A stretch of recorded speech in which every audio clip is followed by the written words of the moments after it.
Então, ó, continuando, né, estamos vendo os embargos de declaração protelatórios, né? Então, o que, que acontece na prática? Então, muitas vezes, nós não estamos diante do caso de oferecimento de embargos, mas a parte lança a mão deles tão somente para retardar o andamento do processo, né? Retardar a finalização do processo. Por quê? Porque o oferecimento, se tempestivo, interrompe a interposição do recurso próprio. Então o juiz deu uma sentença. A sentença não é obscura, não é contraditória, não é omissa e não contém erro material. Mas mesmo assim a parte oferece embargos. Interrompeu-se o prazo para o recurso próprio. Levam-se 6 meses para que os embargos sejam julgados. Aí não foram acolhidos. Aí a parte vai e oferece embargos de embargos. Mais 6 meses para julgá-los. Enquanto isso, o processo está em primeira instância, o prazo para interposição do recurso próprio está interrompido e nada acontece. Então, diante dessa realidade, né, se o tribunal ou o juiz, né, o juiz ou o tribunal, verificarem que aqueles embargos de declaração são meramente protelatórios, né, eles poderão, por decisão fundamentada, fixar uma multa, né, de até 2% do valor atualizado da causa. Caso ocorra a reincidência, o novo oferecimento de embargos de declaração protelatórios pela parte, né, essa multa pode ser elevada para até 10% do valor atualizado da causa. E aí, a interposição de qualquer recurso estará condicionada ao depósito prévio, ao pagamento prévio dessa multa. Então, primeiro tem que recolher a multa para depois interpor o recurso.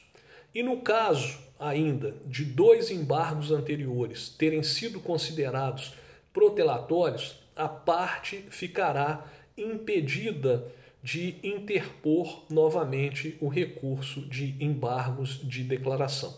Então essa é a punição para a interposição de embargos com fins protelatórios, tão somente para ganhar tempo.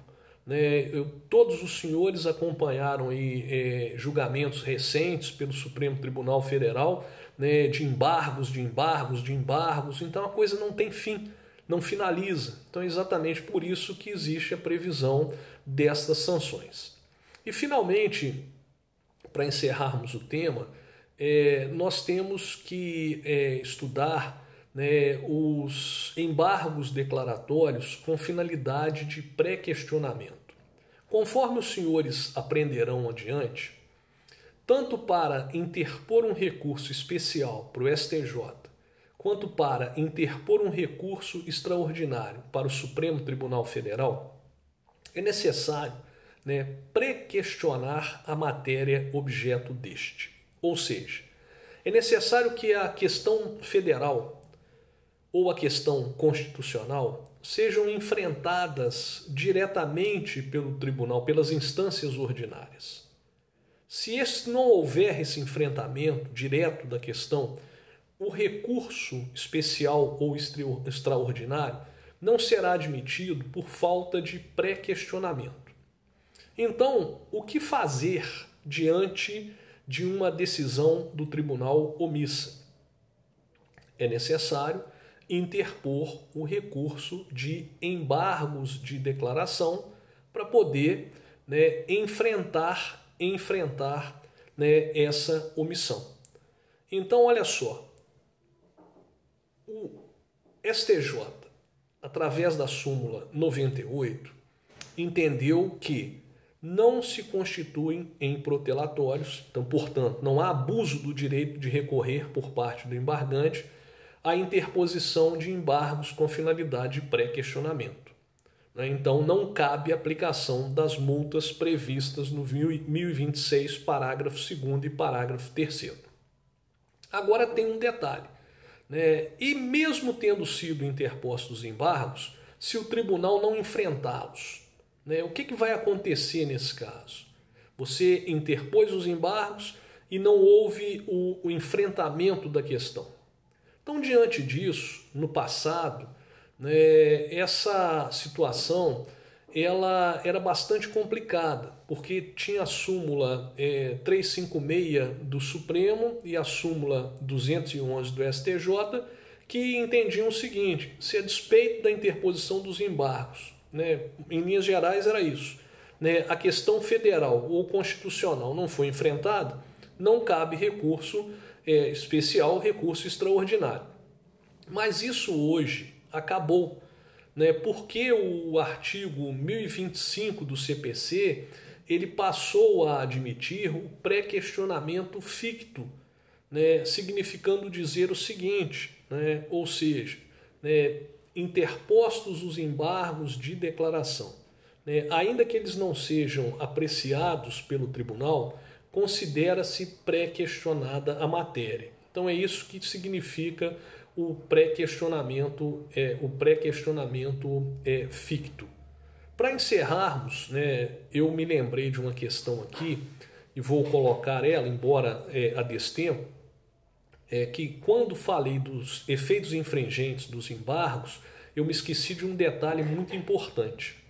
Hoje, né, por vias indiretas, o CPC, no artigo 1023, parágrafo 2º, ele passou a admitir os efeitos infringentes do julgado. E eu vou explicar. Então, quando o tribunal ou o juiz, né, vislumbrar potencialidade naqueles embargos para alterar a decisão embargada, ele deve conceder vista para a parte contrária se manifestar no prazo de 5 dias.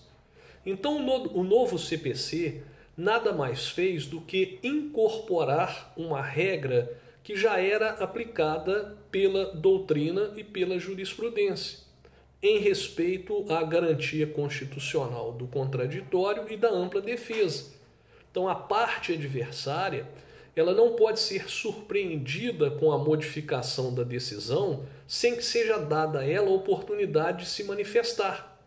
Então, todas as vezes que o juiz ou o tribunal perceber que aqueles embargos têm potencial para alterar o conteúdo da decisão, exemplo, de mudar aquela sentença de procedente para improcedente, né, em respeito ao contraditório, em respeito à ampla defesa, deve ser concedida à parte, né, a oportunidade para se manifestar no prazo de 5 dias.